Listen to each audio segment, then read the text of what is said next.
Hello everyone, this is Miss D.A. Malvekar, working as Assistant Professor in the Department of Zoology, Rajarshi Chhatrapati Shahu College, Kolhapur.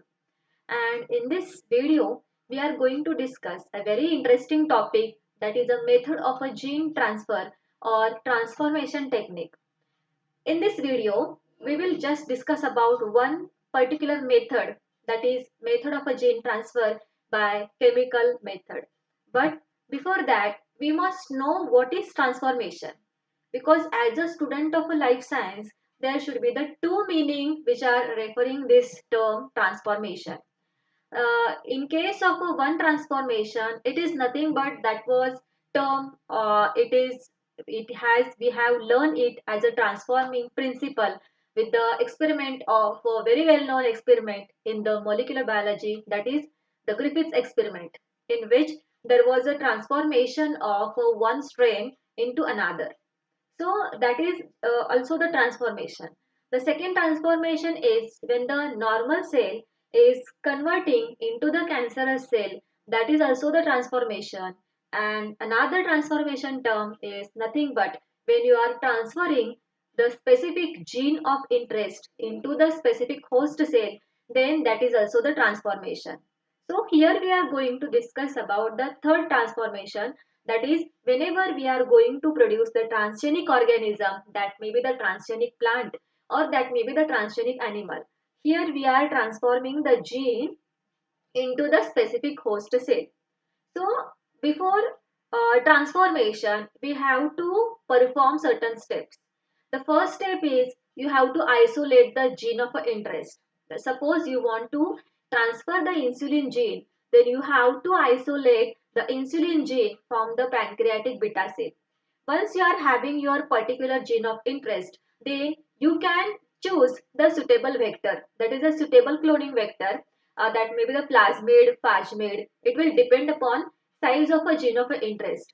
So after that, we can we can construct the artificial plasmid also, and depending upon the availability or depending upon the choice or depending upon the size of a gene of interest, we can ligate that gene of interest with the cloning vector, so that we will get the recombinant cloning vector.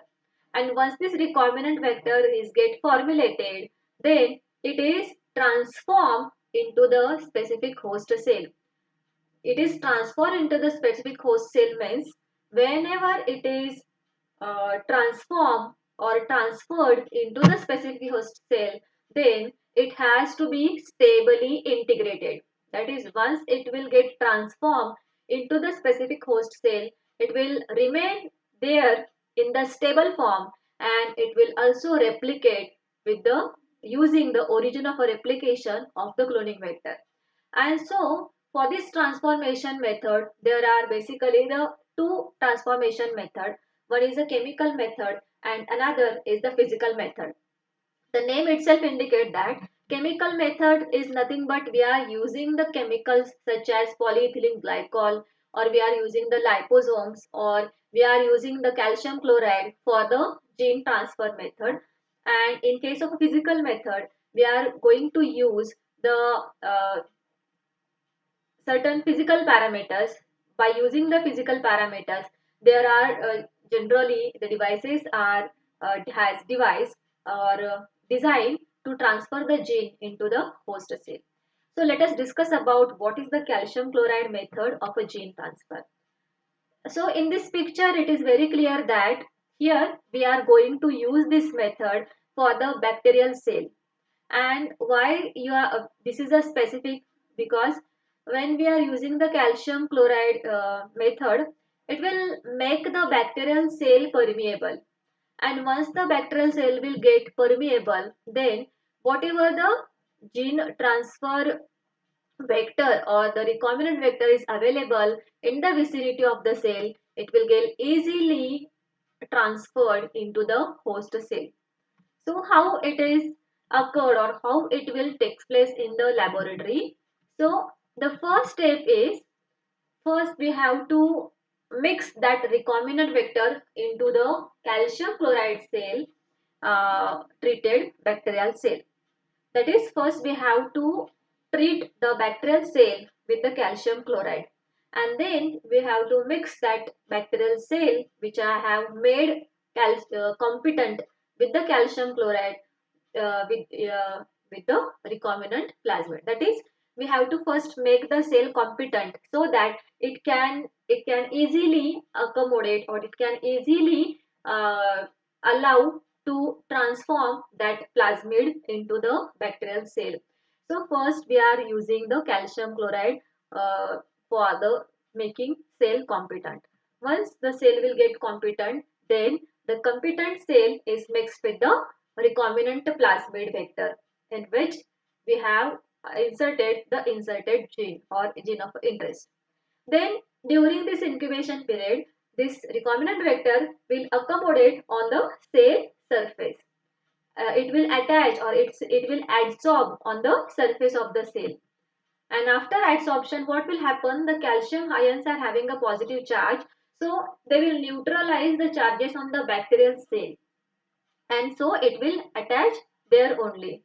So with the calcium chloride or with the calcium ions, the plasmid will attach on the bacterial cell, and such a type of a method is then heated for about 2 minutes, which is called as a heat shock. And the general temperature for the heat shock is a 42 degrees centigrade for just about 2 minutes.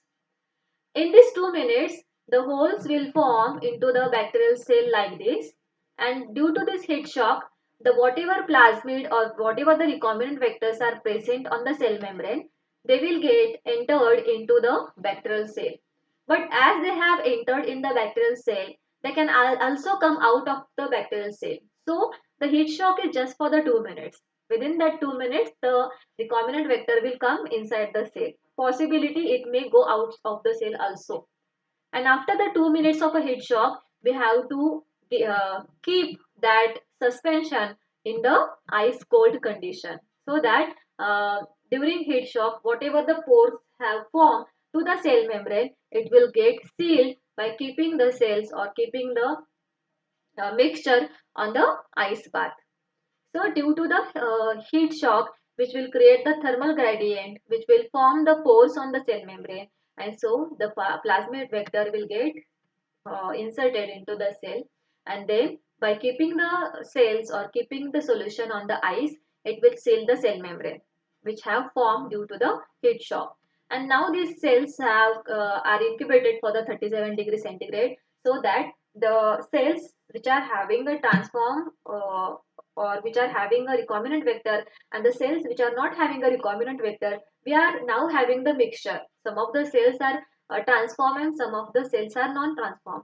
So in order to isolate the cells, we have to screen it, and then we will get the proper result of the cells which have transformed by the method of a calcium chloride method. So this is a very nice method, or we can say this is the best method for the bacteria, especially the E. coli, or it is also effective for the other bacteria. But just the drawback of this method is it is only effective to the selected bacteria.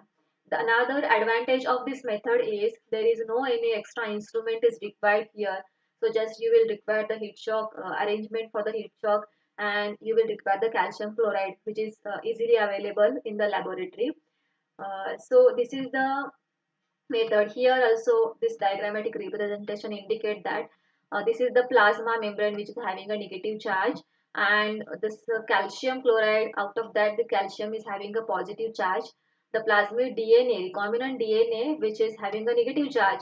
So due to the calcium due to the step of the competency of the cell, the calcium will be deposited on the cell membrane due to that positive charge, and this recombinant vector will attach on the cell membrane. And once we will give the heat shock, due to that the pore will size of the cell membrane will get increased, and this recombinant vector get transformed into the cell. And after heat shock, if we give the cold shock, it will seal the gap. So I hope that you have understand this method very well. Thank you so much.